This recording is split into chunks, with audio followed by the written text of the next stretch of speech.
Gaaficha guyyaa baaramtu dammaqeen nagee kan abjuu keessa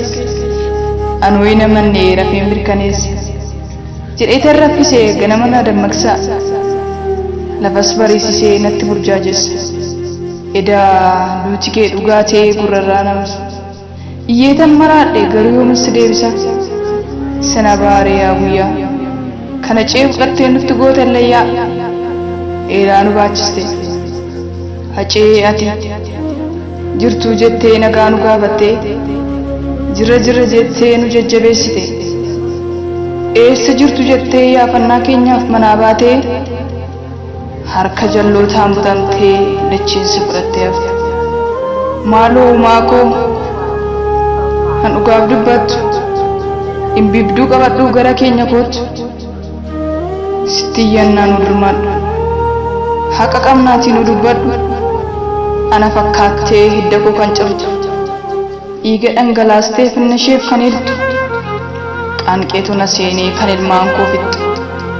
homaa tokkoon goonee dhugaa dubbannaan qirqi beekaan koo gidirfamee wallaalaan koo reebamee maal akkamittan callisaa kamtu na gammachiisa nan dubbadha nan iyyadha nan maraadha yaa uumaa koo jedha danda'een callisu na dhukkuba keessa koo na raffisu yaa isa gubbaa jirtu komiin sirraa qaba maalatti kan garaa keef duutu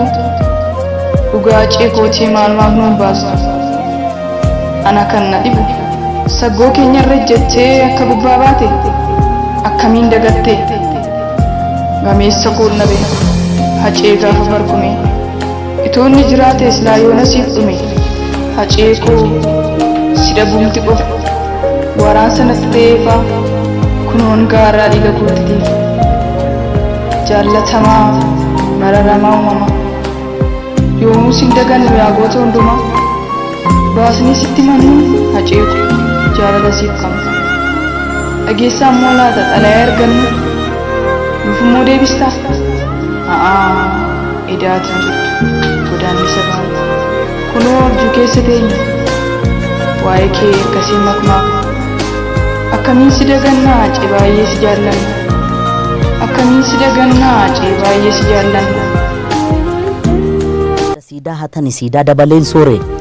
erga nu daangeessani barri ture bubbuleen fardi siidaa dabalee sun farda Minilik irraa taa'ee kunoo amma suura ka'e sana farda hatame beektaa eentati namicha ani hattuu humnaan qotee bulaarraa fudhate beektaa farda hatame farda nu jalaa hatame kanarra taa'anii hin qaanofneen nama qaanessiteedha inumaayyuu immoo suura ka'anii jimaanii dhaloonni kun waa'ee farda kanaa gaafachuu qaba barbaachisaa taanaan beektaa aye fardi abbaa qaba beektaa aye war Minilik leellisu fardi khasaati jedhu maal jettaan fardi khasaati inni fardumisaatiin dhufee no inni calqaba harree yaabbatee dhufe gara Oromiyaa gaafa seenu seenaa jedhaa bara caaluu miti kan jedhu seenaa immoo rirmi nyaatu beektaa seenaan walumaa galattan fardi abbaaf deebi'uu qaba inni dhaloonni hin deeffata baay'ee anaaf sirratti hin ta'in malee inni waan hin oolle beektaa waan amma Ameerikaa kana keessatti ta'aa jiru beektaami biyya qaroomte biyya guddatte yakkamaa beeki Miniliktiif yakkamaa moo oh my god ani inni reeffaa miiramma ekeraadhanni maayyuu waa tokko sitti bara wayyaaniin jirtu sana Oromoon du'uu kun dhageettii qaba ture amma dhageettiin qabu beektaa Oggalaanetiya farda siidaa katanii siidaa dabalee suuri Oggalaanetiya erga nu daangeessanii barri ture buutulee Oggalaanetiya waddeessi jiraa gube amborraa calaqqisi Oggalaanetiya narraa fagaatte jedhee si yaaduun kiyya yoo mafe Mada nafe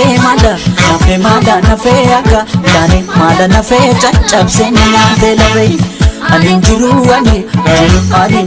aga dani anin jiru kukkute nyaate tu cuwa jetti simbirroon halkanii aga cuwa jetti simbirroon halkanii nama garaan dhaane mammuun harkanii aga maalan jira caccabsee na nyaatee jiran maalan jira maalan jira yaga maalan jira caccabsee na nyaatee jiran anin jiru anin jiru yaga anin jiru kutee na nyaatee jiran kote nami ciisanii darbatee yaga kote nami ciisanii darbatee rafeen buluu namni waan ormaa abdatee yaga